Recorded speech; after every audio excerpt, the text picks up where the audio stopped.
Assalamualaikum warahmatullahi wabarakatuh. Saya Ida Alvina Zahra di sini akan membacakan kaidah-kaidah qawaid fiqhiyah untuk memenuhi UAS mata kuliah qawaid fiqhiyah. Kaidah yang pertama yaitu al-umuru bimaqasidiha, artinya setiap sesuatu tergantung pada maksud atau niat pelakunya.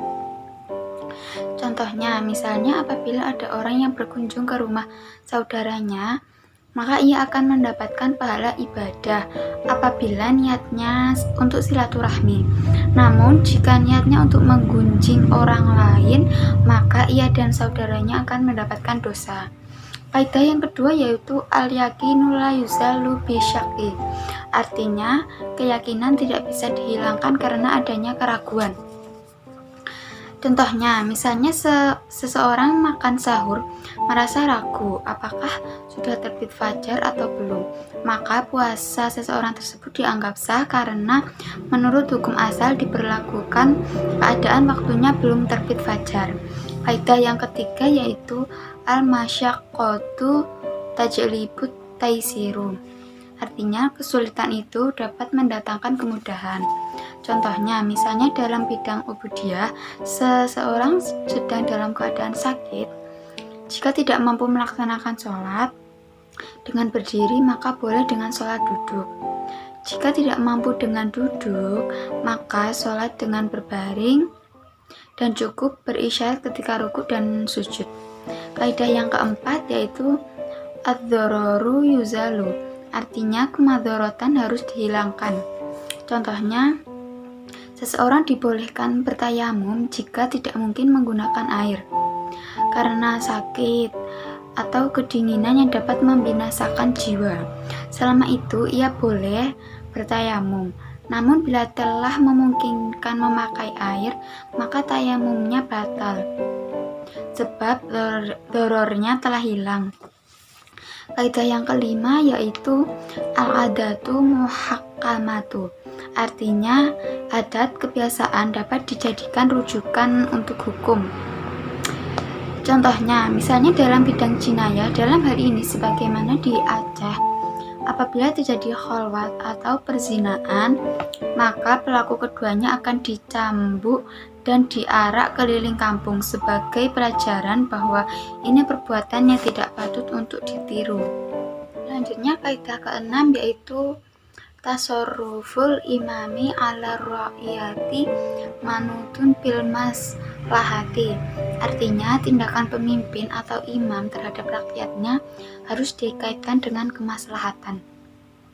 Contohnya pada fatwa Umar ibnu al-Khattab yang berbunyi, sesungguhnya aku menempatkan diriku terhadap harta Allah Subhanahu wa Ta'ala seperti kedudukan seorang wali terhadap anak yatim. Jika aku membutuhkan, aku mengambil sebagiannya, dan apabila ada sisa, aku kembalikan, dan apabila aku tidak membutuhkannya, maka aku meninggalkannya. Kaidah yang ketujuh yaitu al-hududu tasqutu bisyubuhati, artinya hukuman had gugur karena syubhat atau samar-samar. Contohnya, misalnya seseorang yang muntah dan ada bau minuman keras keluar dari mulutnya, dalam keadaan seperti ini maka tidak boleh diberi sanksi hukum had minuman keras. Letak kesubhatannya adalah karena ada kemungkinan orang tersebut dipaksa orang lain untuk minum atau terpaksa karena tidak ada air sama sekali.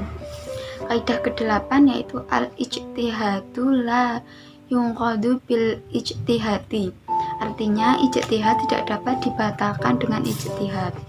Contohnya, apabila seseorang melakukan ibadah berdasarkan ijtihad dan ternyata pada waktu berikutnya ijtihad berubah, maka tidak diwajibkan untuk mengqadha atau menggantinya. Namun dalam pelaksanaan selanjutnya harus berdasarkan ijtihad selanjutnya. Kaidah ke-9 yaitu ar-ridha bisyai'i ridha bima yatawalladu minhu, artinya rela dengan sesuatu berarti rela dengan akibat yang ditimbulkannya. Contohnya, misalnya seorang suami wajib memberikan nafkah kepada istrinya. sesuai dengan kemampuan. Seorang laki-laki yang sudah ridho untuk menikahi seorang perempuan, maka dia juga ridho untuk memberikan nafkah kepadanya. Kaidah ke-10 yaitu al-wilayatul khosantu aqwa minal wilayatil ammati. Artinya perwalian khusus lebih kuat daripada perwalian umum. Contohnya, seorang wali hakim tidak boleh menikahkan seorang perempuan yang masih mempunyai wali nasab, sebab wali nasab sifatnya lebih kuat, sedangkan wali hakim sifatnya umum.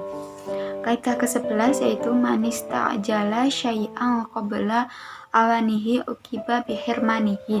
Artinya, barang siapa yang mempercepat sesuatu sebelum masanya, niscaya diberi sanksi haramnya sesuatu itu. Contohnya, khamar jika telah berubah menjadi cuka, dengan sendirinya hukum meminumnya adalah halal. Tapi apabila perubahannya dipercepat oleh proses kimia, maka hukum meminumnya haram. Kaidah yang terakhir yaitu i'malul kalamil aula min ihmalihi. Artinya, mengamalkan maksud suatu kalimat lebih utama daripada mengabaikannya. Contohnya, misalnya seseorang berkata tentang keledai miliknya dan istrinya, salah satu tolik, maka jatuh talak. Lain halnya jika ucapan itu disampaikan pada dua orang perempuan, istrinya dan perempuan lain, maka tidak jatuh talak.